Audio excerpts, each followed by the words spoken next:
Hello friends नमस्कार मु विश्वजीत स्वागत करुच्ची आपण मानक आज वीडियो को युक्त 2 परीक्षा फल 2024 को नहीं बहुत बड़ अपडेट आसी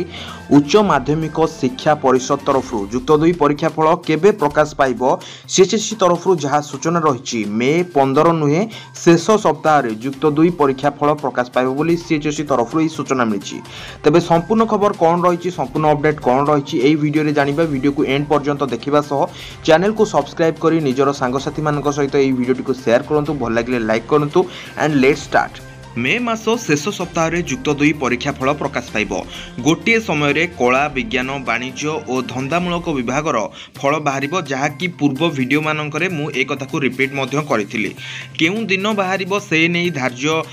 होई नथिले मध्य छात्र छात्री स्वार्थ दृष्टि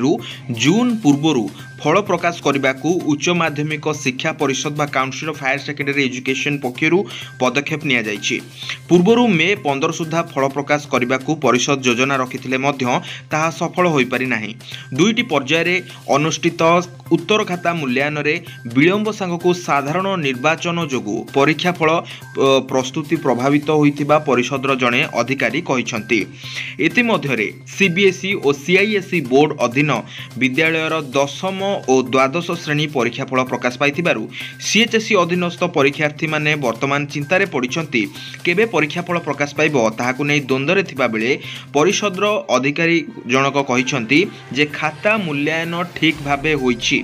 किंतु कौनसी त्रुटि किंबा विभ्राट होई नाही। अवश्य एथर खाता देखा सरिबारे टिके विलंब होइछि तथापि गत वर्ष गुड़िक अपेक्षा ए वर्ष शीघ्र फल बाहरिबो कौनसी परिस्थिति रे जून मास हेबो नाही। पूर्वरु मे शेष सप्ताह रे विज्ञान विभागर परीक्षा फल एवं जून प्रथम सप्ताह रे कला और वाणिज्य और धंदामूलक शिक्षा विभागर परीक्षा फल प्रकाश पाउथिला किंतु एथर गोटे समय रे समस्त विभागर परीक्षार्थी परीक्षा फल प्रकाश पाइब एका सांगरे आर्ट्स साइंस कॉमर्स वोकेशनल सबुजाक स्ट्रीम रो आपणकर रिजल्ट प्रकाश पाइब। मूल्यांकन शेष हो सारी वर्तमान टैबुलेशन चली तेणु छात्र छात्री माने व्यस्त विव्रत न होबाकू सीएचएससी तरफ परामर्श दि जाइछि। तेबे जेमिति कि मु आपण मानकु पूर्व वीडियो रे कहिथिली जे रिजल्ट प्रकाश पाइबा पूर्व प्रथमे गोटे प्रेस कॉन्फ्रेंस करा जिवो एवं सेही प्रेस कॉन्फ्रेंस रे रिजल्ट केउ दिन प्रकाश पाइबो से नहीं अपडेट दिया जिवो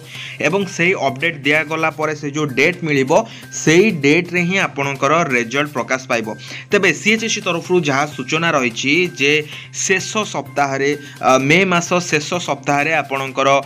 रिजल्ट प्रकाश पाइबो प्लस 2 रो सबुजा स्ट्रीम रो रिजल्ट एका संगरे प्रकाश पाइबो। जदि हमें कहबा मे शेष सप्ताह रो वर्किंग डे गुडी को तो आपण माने देखि पारंती 27 रु 31 तारिख रही 27 28 29 30 एवं 31 यही 5 दिन भितर आपणकर रिजल्ट प्रकाश पाइबो बोली सीएचएससी तरफ सूचना रही। एंड फ्रेंड्स आपणकर रिजल्ट प्रकाश पाइबा परे +3 एडमिशन रिगार्डिंग समस्त अपडेट आपण माने आम चैनल पाई परिबे। सो एबेठारु ही चैनल को सब्सक्राइब कर रखंतु एंड पाखर थिबा बेल आइकन को ऑल सेट करंतु जहां पर लेटेस्ट अपडेट आपण माने सबुठ प्रथम पाई परिबे। या सहित डिस्क्रिप्शन में हमरो टेलीग्राम चैनल रो लिंक अछि टेलीग्राम रे आपण माने मस्ट जॉइन होंतु कोनोसी भी एजुकेशनल अपडेट रो पीडीएफ बा नोटिस गुडी को आपण माने टेलीग्राम रे पाई परिबे। ए वीडियो केमति लागला कमेंट करी जणेबे निजर सांगसाथी मानक सहित निश्चित रूपे शेयर करी अपडेट देबे। वीडियो को एंजॉय देखथिबारु धन्यवाद।